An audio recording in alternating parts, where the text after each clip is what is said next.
یہ عبداللہ ابن ابی نے یہ بات کی تھی ایک غزوے سے واپسی پہ، ایک انصار اور غریب مہاجر کا جھگڑا ہوا، اس کانٹیکسٹ میں بخاری میں حدیث موجود ہے۔ تو وہ اس مہاجر نے غصے میں اس انصار کو مارا، تو اب منافقین کو تو یہ موقع چاہیے تھے، انہوں نے کہا کہ جی وہ نسلی تعصب بھڑکانے کی کوشش کی۔ منافقین چونکہ مدینہ کے تھے اور انصار بھی مدینہ کے تھے، ان کا دیکھو نا، ہماری بلی ہمیں میوں، ہمارے ٹکڑوں پہ پلنے والے، اور آج یہ حالت ہے، یہ ہمیں مار رہے ہیں۔ تو اب ہم مدینہ جائیں گے نا تو ہم وہاں سے ان ذلیلوں کو باہر نکالیں گے۔ اب وہ ذلیل ان کو کہہ رہے تھے، نبی علیہ السلام کو، صحابہ کو، یہ تو کلمات کفر ہے۔ کہنے والا کون؟ عبداللہ ابن ابی، لیکن اوپر سے کلمہ پڑھا ہے اور آ رہے جہاد سے واپس ہے، جہاد کر کے آ رہے ہیں۔ یہ کلمات سیدنا زید ابن ارقم نے سن لی، انہوں نے نبی علیہ السلام کو آ کے بتایا کہ یہ بکواس کی ہے عبداللہ ابن ابی نے، آج تو اس کی منافقت کھل کے سامنے آ گئی۔ حضرت عمر فاروق رضی اللہ عنہ نے کہا یا رسول اللہ اجازت دیں، اس کا میں گلا کاٹ دوں۔ آپ فرمایا چھوڑ دو، ورنہ لوگ کہیں گے یہ اپنے اصحاب کو قتل کرواتا ہے۔ عبداللہ ابن ابی کو بھی نبی علیہ السلام نے صحابی کہا ہے قانوناً، کلمہ گو تو تھا۔ آپ کے مولوی جو ہے نا کلمہ گو، دوسرے فرقے کے لوگوں کو مسلمان ماننے کے لیے تیار نہیں ہے۔ یہ صرف فرق دیکھ لیں آپ، یہ میں آپ کو کمپیریزن کروا رہا ہوں۔ اور نبی علیہ السلام کلمے کا اتنا احترام کر رہے ہیں کہ صراحتاً گستاخیاں دیکھ کے بھی صرف ظاہری کلمے کا احترام کر رہے ہیں، اور یہاں پہ مولوی آپ کو خود سے پہلے گستاخ رسول ڈکلیئر کرتے ہیں، پھر آپ کے کفر کے فتوے چڑھاتے ہیں، پھر آپ کے قتل کے فتوے جاری کرتے ہیں۔ تو زید ابن ارقم کو نبی علیہ السلام نے جب ان کی شکایت سنی، عبداللہ ابن ابی کو بلوا لیا، تو ظاہر منافقین تو آپ پڑھ چکے، انہوں نے جھوٹ ہی بولنا تھا، اس نے انکار کر دیا۔ تو اس نے کہا جی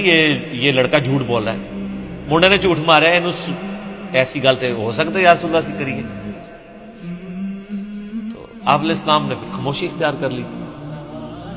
تو زید ابن ارقم کہتے ہیں مجھے بڑا دکھ ہوا اس بات کا کہ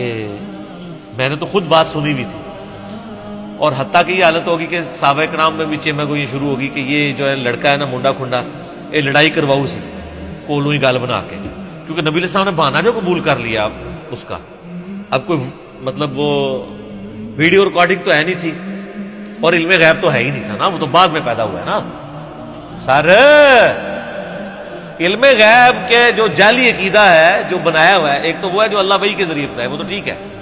جو باقی بنایا ہوا ہے تو بعد کی پیداوار ہے نا، ورنہ تو صحابہ کرام کہتے ہیں یا رسول اللہ آپ علم غیب ہے آپ خود ہی بتا دینا۔ تو پھر حضرت زید ابن ارقم اتنے پریشان ہوئے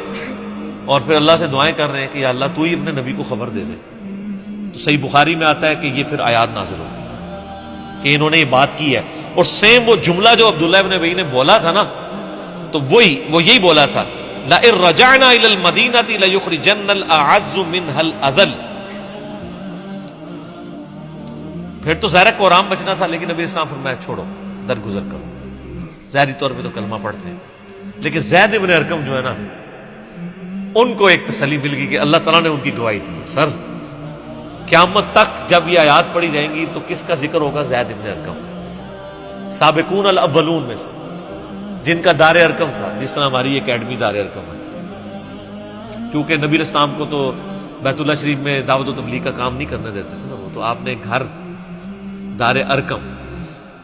اسی کے اوپر وہ جماعت اسلامی انہوں نے اسکول بھی بنائے ہوئے ہیں دار ارقم، کہ نبی علیہ السلام کا وہ ایک اکیڈمی تھی جس میں آپ لوگوں کو تعلیم دیا کرتے تھے۔ اور یہ یعنی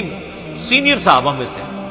ایک تو شروع میں مسلمان ہوئے اور آخر میں فوت ہونے والے مسلمانوں میں سے۔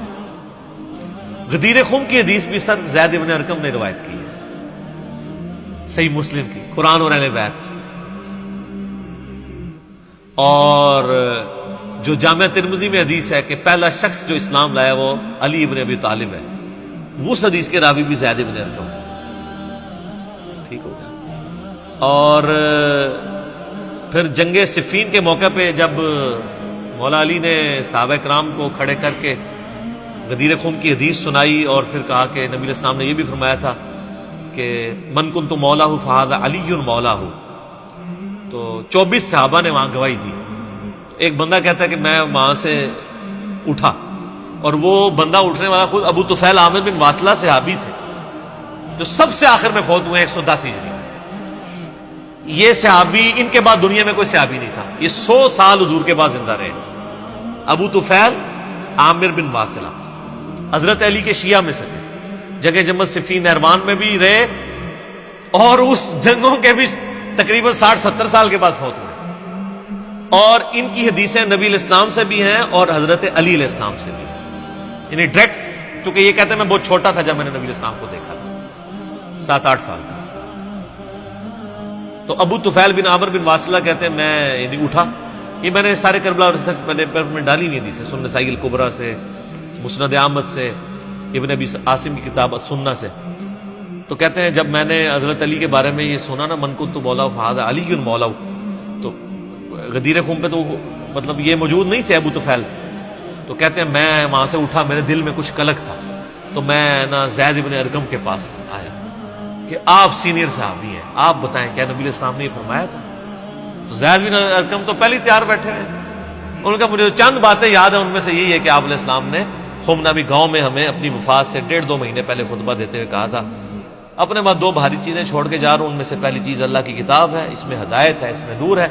اس کو پکڑو، اپنا تعلق اس کے ساتھ مضبوط کرو، اللہ کی کتاب اللہ کی رسی ہے، جو اسے پکڑے گا ہدایت پہ ہوگا، جو چھوڑ دے گا گمراہ ہو جائے گا۔